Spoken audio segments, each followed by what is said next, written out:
Juan Bautista Alberdi. Sistema económico y rentístico de la Confederación Argentina según su Constitución de 1853. Introducción. La Constitución Federal Argentina contiene un sistema completo de política económica, en cuanto garantiza, por disposiciones terminantes, la libre acción del trabajo, del capital, y de la tierra, como principales agentes de la producción, ratifica la ley natural de equilibrio que preside al fenómeno de la distribución de la riqueza, y encierra en límites discretos y justos los actos que tienen relación con el fenómeno de los consumos públicos. Toda la materia económica se halla comprendida en estas tres grandes divisiones de los hechos que la constituyen. Esparcidas en varios lugares de la Constitución, sus disposiciones no aparecen allí como piezas de un sistema, aunque forman uno tan completo como no lo presenta tal vez Constitución alguna de las conocidas en ambos mundos. Me propongo reunir esas disposiciones en un cuerpo metódico de ciencia, dándoles el sistema de que son susceptibles por las relaciones de filiación y de dependencia mutuas que las ligan, con el fin de generalizar el conocimiento y facilitar la ejecución de la Constitución en la parte que más interesa a los destinos actuales y futuros de la República Argentina. La riqueza importa a la prosperidad de la nación y a la existencia del poder. Sin rentas no hay gobierno. Sin gobierno, sin población, sin capitales, no hay Estado.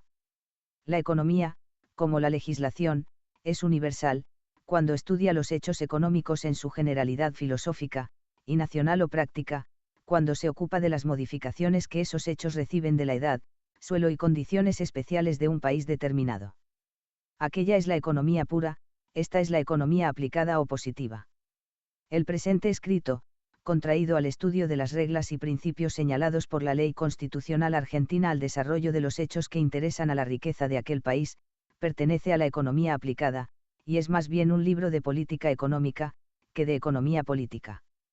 En él prescindo del examen de toda teoría, de toda fórmula abstracta, de las que ordinariamente son materia de los escritos económicos, porque este trabajo de economía aplicada y positiva supone al lector instruido en las doctrinas de la economía pura, y sobre todo porque están dados ya en la Constitución los principios en cuyo sentido se han de resolver todas las cuestiones económicas del dominio de la legislación y de la política argentina. Al legislador, al hombre de Estado, al publicista, al escritor, solo toca estudiar los principios económicos adoptados por la Constitución, para tomarlos por guía obligatoria en todos los trabajos de legislación orgánica y reglamentaria. Ellos no pueden seguir otros principios, ni otra doctrina económica que los adoptados ya en la Constitución, si han de poner en planta esa Constitución, y no otra que no existe. Ensayar nuevos sistemas, lanzarse en el terreno de las novedades, es desviarse de la Constitución en el punto en que debe ser mejor observada, falsear el sentido hermoso de sus disposiciones, y echar el país en el desorden y en el atraso, entorpeciendo los intereses materiales, que son los llamados a sacarlo de la posición oscura y subalterna en que se encuentra. Pero como la economía política es un caos, un litigio interminable y complicado en que no hay dos escuelas que se entiendan sobre el modo de comprender y definir la riqueza, la producción, el valor, el precio, la renta, el capital, la moneda, el crédito, es muy fácil que el legislador y el publicista, según la escuela en que reciban su instrucción, se desvíen de la Constitución y alteren sus principios y miras económicas, sin pensarlo ni desearlo, con solo adoptar principios opuestos en las leyes y reglamentos orgánicos que se dieren para poner la Constitución en ejercicio. Para evitar ese peligro, conviene tener presente a cuál de las escuelas en que se haya dividida la ciencia económica pertenece la doctrina de la Constitución argentina, y cuáles son las escuelas que profesan doctrinas rivales y opuestas a la que ha seguido esa Constitución en su plan económico y rentístico. Veamos antes cuál es, para nuestro objeto, el punto principal que las divide. Hay tres elementos que concurren a la formación de las riquezas: 1. Las fuerzas o agentes productores, que son el trabajo, la tierra y el capital. 2. El modo de aplicación de esas fuerzas, que tienen tres fases: la agricultura, el comercio y la industria fabril. 3. Los productos de la aplicación de esas fuerzas. Sobre cada uno de esos elementos ha surgido la siguiente cuestión. ¿Qué ha dividido los sistemas económicos? En el interés de la sociedad, ¿vale más la libertad que la regla, o es más fecunda la regla que la libertad? Para el desarrollo de la producción, es mejor que cada uno disponga de su tierra, capital o trabajo a su entera libertad. O vale más que la ley contenga algunas de esas fuerzas y aumente otras.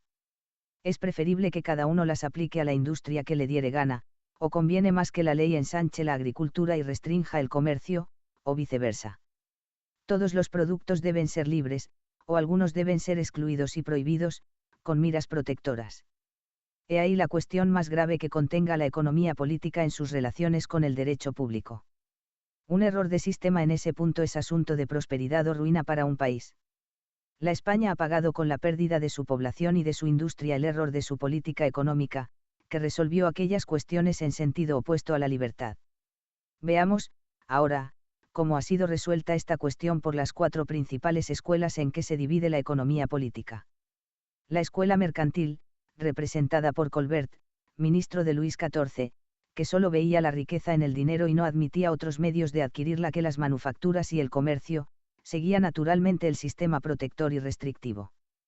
Colbert formuló y codificó el sistema económico introducido en Europa por Carlos V y Felipe II. Esa escuela, perteneciente a la infancia de la economía, contemporánea del mayor despotismo político en los países de su origen galo-español, representa la intervención limitada y despótica de la ley en el ejercicio de la industria. A esta escuela se aproxima la economía socialista de nuestros días, que ha enseñado y pedido la intervención del Estado en la organización de la industria, sobre bases de un nuevo orden social más favorable a la condición del mayor número. Por motivos y con fines diversos, ellas se dan la mano en su tendencia a limitar la libertad del individuo en la producción, posesión y distribución de la riqueza. Estas 2 escuelas son opuestas a la doctrina económica en que descansa la Constitución argentina. Enfrente de estas 2 escuelas y al lado de la libertad, se halla la escuela llamada fisiócrata, representada por Quesnay, y la grande escuela industrial de Adam Smith. La filosofía europea del siglo XVIII, tan ligada con los orígenes de nuestra Revolución de América, dio a la luz la escuela fisiócrata o de los economistas, que flaqueó por no conocer más fuente de riqueza que la tierra, pero que tuvo el mérito de profesar la libertad por principio de su política económica, reaccionando contra los monopolios de toda especie. A ella pertenece la fórmula que aconseja a los gobiernos, dejar hacer, dejar pasar, por toda intervención en la industria. En medio del ruido de la independencia de América, y en vísperas de la Revolución Francesa de 1789, Adam Smith proclamó la omnipotencia y la dignidad del trabajo. Del trabajo libre, del trabajo en todas sus aplicaciones, agricultura, comercio, fábricas, como el principio esencial de toda riqueza. Inspirado por la nueva era social, que se abría para ambos mundos, sin sospecharlo él tal vez, dando al trabajo su carta de ciudadanía y sus títulos de nobleza, establecía el principio fundamental de la ciencia. Esta escuela, tan íntima, como se ve, con la Revolución de América, por su bandera y por la época de su nacimiento, que a los 60 años ha tenido por neófito a Roberto Peil en los últimos días de su gloriosa vida, conserva hasta hoy el señorío de la ciencia y el respeto de los más grandes economistas. Su apóstol más lúcido, su expositor más brillante es el famoso Juan Bautista Say, cuyos escritos conservan esa frescura imperecedera que acompaña a los productos del genio. A esta escuela de libertad pertenece la doctrina económica de la Constitución argentina y fuera de ella no se deben buscar comentarios ni medios auxiliares para la sanción del derecho orgánico de esa Constitución. La Constitución es, en materia económica, lo que en todos los ramos del derecho público, la expresión de una revolución de libertad, la consagración de la Revolución Social de América. Y, en efecto, la Constitución ha consagrado el principio de la libertad económica, por ser tradición política de la Revolución de Mayo de 1810 contra la dominación española, que hizo de esa libertad el motivo principal de guerra contra el sistema colonial o prohibitivo. El doctor Moreno, principal agente de la Revolución de 1810, escribió el programa de nuestra regeneración económica en un célebre memorial, que presentó al último virrey español, a nombre de los hacendados de Buenos Aires, pidiendo la libertad de comercio con la Inglaterra, que el desavisado virrey aceptó con un resultado que presto nos dio rentas para despedirle al otro continente. Nuestra revolución abrazó la libertad económica, porque ella es el manantial que la ciencia reconoce a la riqueza de las naciones, porque la libertad convenía esencialmente a las necesidades de la desierta República Argentina, que debe atraer con ella la población, los capitales, las industrias de que carece hasta hoy con riesgo de su independencia y libertad, expuestas siempre a perderse para el país, en el mismo escollo en que España perdió su señorío, en la miseria y pobreza. Luego la economía de la Constitución escrita es expresión fiel de la economía real y normal que debe traer la prosperidad argentina, que no depende de sistema ni de partido político interior, pues la república, unitaria o federal, la forma no hace al caso, no tiene ni tendrá más camino para escapar del desierto, de la pobreza y del atraso, que la libertad concedida del modo más amplio al trabajo industrial en todas sus fuerzas, tierra, capital y trabajo, y en todas sus aplicaciones. Agricultura, comercio y fábricas. Por eso es precisamente que la Constitución argentina ha hecho de su sistema económico la facción que la distingue y coloca sobre todas las constituciones republicanas de la América del Sur. Comprendiendo que son económicas las necesidades más vitales del país y de Sudamérica, pues son las de su población, viabilidad terrestre y fluvial, importación de capitales y de industrias, ella se ha esmerado en reunir todos los medios de satisfacer esas necesidades, en cuanto depende de la acción del Estado. ¿Cuál es la necesidad argentina de carácter público que no dependa de una necesidad económica? El país carece de caminos, de puentes, de canales, de muelles, de escuadra, de palacios para las autoridades. ¿Por qué carece de todo eso? ¿Por qué no lo adquiere? ¿Por qué no lo posee? ¿Por qué le faltan medios para obtenerlo, es decir, capital, caudales, riqueza? ¿Por qué no se explotan en grande escala las industrias privadas? Por la misma causa. ¿Por qué duerme en sueño profundo y yace en oscuridad tan próxima a la indigencia esa tierra que produce la seda, el algodón y la cochinilla sin cultivo, que tiene vías navegables que no se harían con cientos de millones de pesos, centenares de leguas de estas mismas cordilleras de los Andes, que han dado nombre fabuloso a México, al Perú y Copiapó? Por falta de capitales, de brazos, de población, de riqueza acumulada. Luego es menester que empiece por salir de pobre para tener hogar, instrucción, gobierno, libertad, dignidad y civilización, pues todo esto se adquiere y conserva por medio de la riqueza. Luego es económico su destino presente, y son la riqueza, los capitales, la población, el bienestar material, lo primero de que debe ocuparse por ahora y por mucho tiempo. Para alcanzar el goce de esos bienes, que ha hecho la Constitución argentina. Estudiar y darse cuenta de los manantiales de la riqueza, y guiada por los consejos de la ciencia, que ha demostrado y señalado la naturaleza y lugar de esos orígenes, rodear de garantías y seguridades su curso espontáneo y natural. En efecto, ¿quién hace la riqueza? Es la riqueza obra del gobierno. Se decreta la riqueza. El gobierno tiene el poder de estorbar o ayudar a su producción, pero no es obra suya la creación de la riqueza. La riqueza es hija del trabajo, del capital y de la tierra, y como estas fuerzas, consideradas como instrumentos de producción, no son más que facultades que el hombre pone en ejercicio para crear los medios de satisfacer las necesidades de su naturaleza, la riqueza es obra del hombre, impuesta por el instinto de su conservación y mejora, y obtenida por las facultades de que se haya dotado para llenar su destino en el mundo. En este sentido, que exige la riqueza de parte de la ley para producirse y crearse. Lo que Diógenes exigía de Alejandro, que no le haga sombra. Asegurar una entera libertad al uso de las facultades productivas del hombre, no excluir de esa libertad a ninguno, lo que constituye la igualdad civil de todos los habitantes, proteger y asegurar a cada uno los resultados y frutos de su industria, he ahí toda la obra de la ley en la creación de la riqueza. Toda la gloria de Adam Smith, el hornero de la verdadera economía, descansa en haber demostrado lo que otros habían sentido, que el trabajo libre es el principio vital de las riquezas. La libertad del trabajo, en este sentido, envuelve la de sus medios de acción, la tierra y el capital y todo el círculo de su triple empleo, agricultura, comercio, manufacturas, que no son más que variedades del trabajo. Según esto, organizar el trabajo no es más que organizar la libertad, organizarlo en todos sus ramos, es organizar la libertad agrícola, la libertad de comercio, la libertad fabril. Esta organización es negativa en su mayor parte, consiste en la abstención reducida a sistema, en decretos paralelos de los del viejo sistema prohibitivo. Que lleven el precepto de dejar hacer a todos los puntos en que los otros hacían por sí, o impedían hacer. Por fortuna la libertad económica no es la libertad política.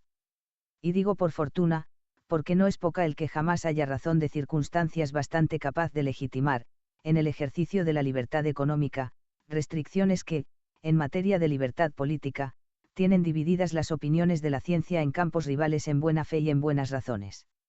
Ejercer la libertad económica es trabajar, adquirir, enajenar bienes privados, luego todo el mundo es apto para ella, sea cual fuere el sistema de gobierno. Usar de la libertad política, es tomar parte en el gobierno, gobernar, aunque no sea más que por el sufragio, requiere educación, cuando no ciencia, en el manejo de la cosa pública. Gobernar, es manejar la suerte de todos, lo que es más complicado que manejar su destino individual y privado. He aquí el dominio de la libertad económica, que la Constitución argentina asimila a la libertad civil concedida por igual a todos los habitantes del país, nacionales y extranjeros, por los artículos 14 y 20. Así colocada esta libertad fecunda, en manos de todo el mundo, viene a ser el gran manantial de riqueza para el país, el aliciente más poderoso de su población por la introducción de hombres y capitales extranjeros, la libertad llamada a vestir, nutrir y educar a las otras libertades, sus hermanas y pupilas. Pero la riqueza no nace por nacer, tiene por objeto satisfacer las necesidades del hombre, que la forma. Así es que luego que existe, ocurre averiguar cómo se reparte o distribuye entre los que han concurrido a producirla. Para esto es producida, y si el productor no percibe la parte que corresponde a su colaboración, deja de colaborar en lo sucesivo, o trabaja débilmente, la riqueza decae y con ella la prosperidad de la nación. Luego es preciso que se cumpla la ley natural, que hace a cada productor dueño de la utilidad o provecho correspondiente al servicio de su trabajo, de su capital o de su tierra, en la producción de la riqueza común y partible. ¿Qué auxilio exige de la ley el productor en la distribución de los provechos? El mismo que la producción, la más completa libertad del hombre, la abstención de la ley en regular el provecho, que obedece en su distribución a la justicia acordada libremente por la voluntad de cada uno. La ganancia, como el líquido, tiende a nivelarse por una ley, que le es inherente y que se realiza por sí misma, siempre que no la estorbe el despotismo de la ley o el crimen del particular. El consumo es el fin y término de la riqueza, que tiene por objeto desaparecer en servicio de las necesidades y goces del hombre, o en utilidad de su propia reproducción, de aquí la división del consumo en improductivo y productivo. Distínguense igualmente los consumos en privados y públicos. La ley nada tiene que hacer en los consumos privados, pero puede establecer reglas y garantías para que los consumos públicos o gastos del Estado no devoren la riqueza del país, para que el Tesoro Nacional, destinado a sufragarlos, se forme, administre y aplique en bien y utilidad de la nación, y nunca en daño de los contribuyentes. El conjunto de estas garantías forma lo que se llama el sistema rentístico o financiero de la Confederación. He ahí todo el ministerio de la ley, todo el círculo de su intervención en la producción, distribución y consumo de la riqueza pública y privada, se reduce pura y sencillamente a garantizar su más completa independencia y libertad, en el ejercicio de esas tres grandes funciones del organismo económico argentino. La Constitución argentina de 1853 es la codificación de la doctrina que acabo de exponer en pocas palabras, y que vaya a estudiar en sus aplicaciones prácticas al derecho orgánico en el curso de este libro, que será dividido, como la materia económica, en tres partes, destinadas. La primera al examen de las disposiciones de la Constitución, que se refieren al fenómeno de la producción de la riqueza. La segunda a la exposición y estudio de los principios constitucionales, que se refieren a la distribución de la riqueza. Y la tercera al examen de las disposiciones que tienen relación con el fenómeno de los consumos públicos, o bien sea de la formación, administración y empleo del Tesoro Nacional.